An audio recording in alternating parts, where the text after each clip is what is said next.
Those who play golf will tell you that there are a few key elements in order to make the game go correctly. Those are called fundamentals. For me, I think the biggest fundamental would be to get the ball to go in the hole every time, preferably by means of a hole-in-one. I mean, that just makes sense, right? But that's not reality. Reality is more consistency than it is anything else. It's the idea of doing the same thing the right way every time over and over and over in order to play predictably. And so there are a few things that are more important than others. Those are called the fundamentals, like your grip. Okay, great players break the game down into a few key things, and one of the most important is your grip, how you grip the club. That is essential on how you play and how to achieve consistently good results. But your grip is part of making that game play well. Getting a hole-in-one every time is not. And so obviously, a club is not going to be something that can play on its own. It has potential, but it doesn't have the ability to do things by itself. This club is just a tool. But the one who has the grip on the club is the one that's calling the shots.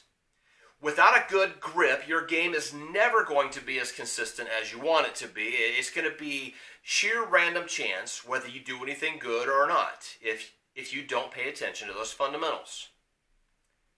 However, I bet you I can still get a hole-in-one.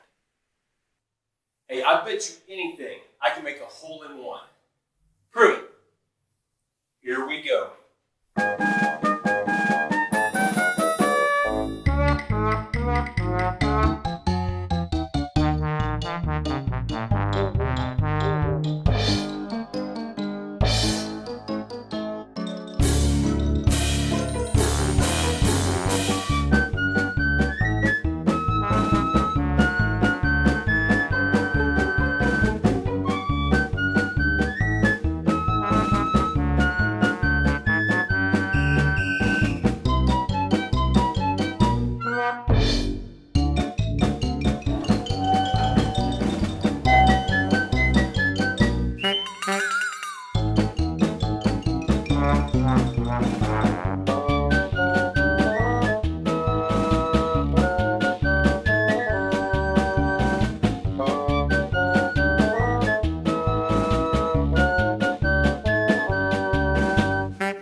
Hole-in-one.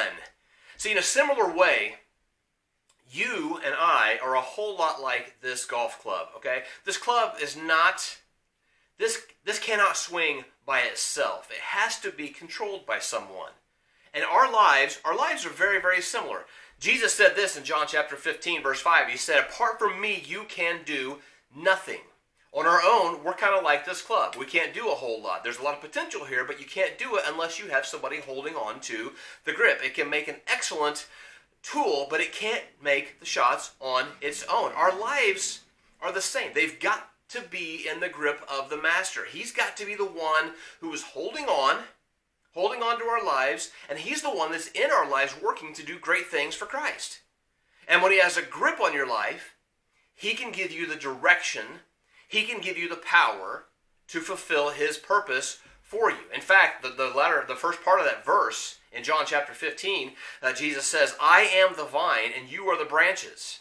He who abides in me and I in him, he will bear much fruit. Then he says, apart from you can do nothing. We have to be connected to him. He has to be the one that has the grip. Okay? In other words, if you're in his grip, he can do some pretty amazing things. So if that's one of the most fundamental elements of the game of golf, then it stands to reason that it's also one of the most fundamental parts of our life. God's grip on our life helps us to live it to the fullest.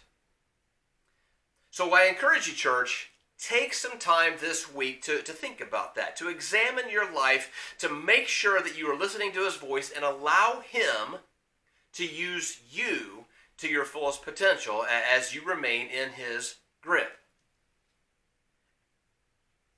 See you Sunday. I think I'm going to go see if I can do this again.